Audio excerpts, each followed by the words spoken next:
Welcome to Watch Symposium. I'm Austin. All right, so let's talk about Rolex replacement parts. If you've seen yesterday's video, you know I'm continuing on with this theme. If you haven't seen that video, check out the link in the description. I talk about a GMT Master 2 watch that was pretty competitively priced, and it was because it had a replacement part, pretty significant replacement part. All right, so when it comes to replacement parts, there are two parts that are pretty easy to identify as being replaced or not. And the first is the case, all right? And so if you're talking a non-replacement case, an original case, I should say, something like this, it's gonna have a 7-digit serial number. The first digit is gonna be a letter that identifies the year. This is a P serial, so this would be about 2001 maybe. And that's followed by a 6-digit numeral serial number. Okay, so the letter identifies the year, and the 6 numerals after that is the serial number. Now, if it's a replacement case, it'll have a 7-digit all numeral serial number. It'll be a new serial number. Okay, they don't give you the same serial number. It's a 7-digit all numeral number starting with 4. So it'll be 4 million something, okay? And that identifies it as a replacement case. All right, so let me qualify that. Of course, modern Rolexes, unlike this pre-ceramic vintage piece, I don't know if you could call this vintage, it's kind of new, but it is pre-ceramic, and it adheres to the convention of identifying the year with a letter, you know, A serial for 1999 and T serial for the year of 1997. Well, the newer watches have randomized serials, and so I don't know what the case is with that. All right, so what I'm saying kind of has to do with these, 90s or early 2000 watches. All right, the other part that can be replaced and identified is the crystal. Now, starting in about 2002 or so, they started putting a laser-etched coronet in the crystal at around the 6 indices. It's very hard to see. If you get a flashlight and kind of shine it from the side and look closely, you can see the laser-etched coronet. Now, if you have one of those crystals replaced, the coronet will have a small S in it, identifying it as a replacement part. Now, if it's a, say, 1997 watch, I'm not sure what they'll do. For example, this doesn't have a coronet in it, and so if I had the crystal replaced, would it have a coronet with an S in it? It's a good question. I don't know. A little hot here. All right, so those are the two pieces that have identifiers and sort of have a marking that kind of screams it's been replaced. Now, other parts you can tell if they've been replaced, but it's more through hints and clues. It's not overt marking. Something like looking at a watch with a tritium dial. The hands tritium. If the hands are luminova, obviously they've been replaced. Let me give you another example. My sub 14060. It's got tritium hands, tritium dial. I mistakenly, all right, we'll talk about that in a minute, I had the bezel replaced, and the bezel has a pip, and the new pip is luminova. And anybody looking at that watch, if they look closely, they could see that the coloring is a little bit different, and if they saw it in dark and saw the glowing pip and then the tritium that doesn't glow anymore, they'd know instantly that something was up, something's been replaced, i.e. that bezel. All right,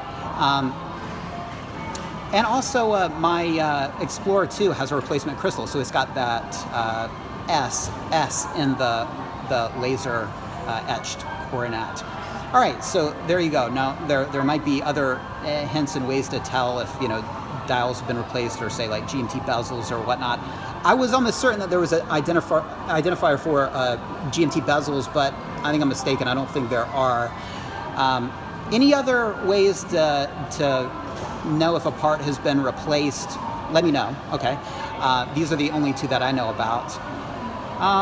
But let's go into talking about, well, whether this is favorable or not. Well, it's not. Okay, that's the short answer. I mean, you want a piece that is original as can be, and replacement parts can really affect the value. The bigger the replacement, the more drastically it can lower the value. Something like a case, or the most important part of the watch, the dial. So having a replacement dial is pretty detrimental to the value of especially vintage pieces. Would you be able to tell, say, on a modern piece, if they had to replace the dial, would you be able to tell?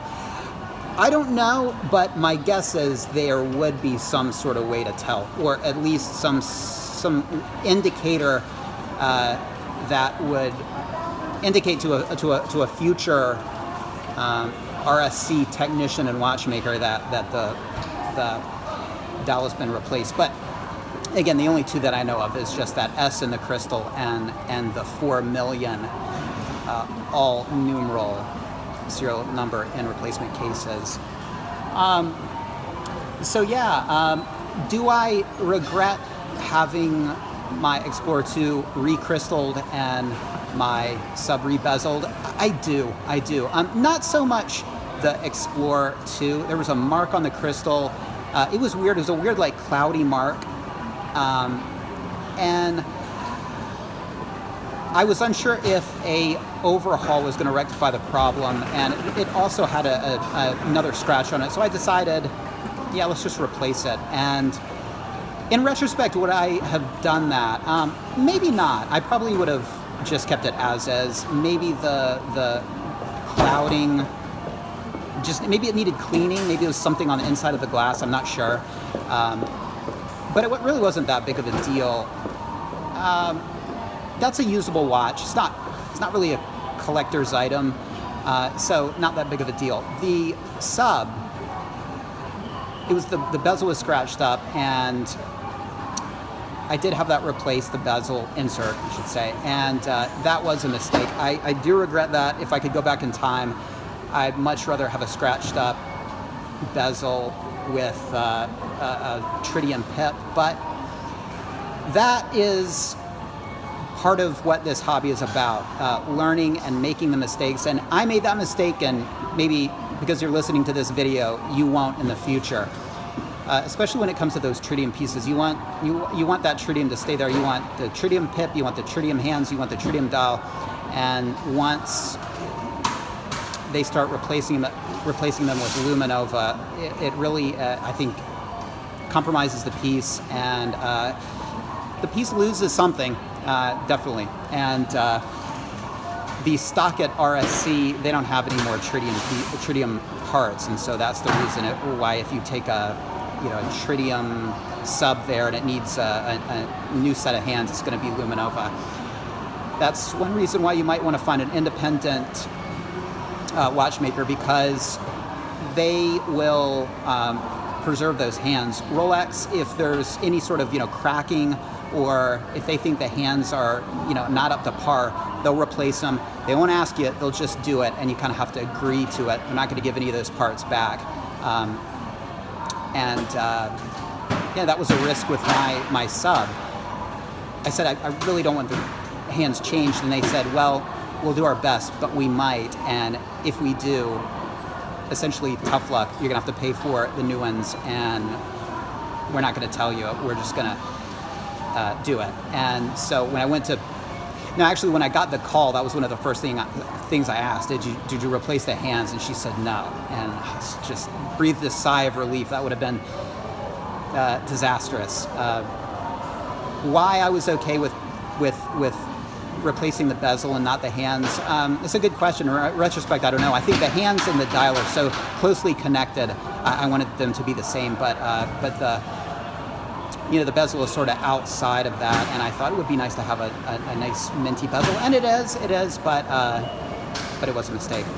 So an independent they'll put on set of hands with cracked or missing not tritium, and Rolex would never do that. So that's one reason why if you have a vintage piece and you want to preserve it, taking it to RSC is probably a huge mistake. They could really, really screw it up, and I've heard horror stories of vintage subs having dials replaced and just losing thousands of dollars in value overnight. So we all like originality, and that's what we look for. Rolex isn't quite on the same page. They are looking for a watch with integrity, as they put it, and with none of the parts being damaged or having any sort of issues in any way. They don't look kindly on some of the things that we value, like originality and so forth. So, word of warning there. Anyway, let me know what you think. I wouldn't buy a piece with replacement parts. I'd be very careful about that. But replacement parts are a heck of a lot better than third-party parts. I will say that. Let me know what you think. Take care. Thanks for watching. See you next time.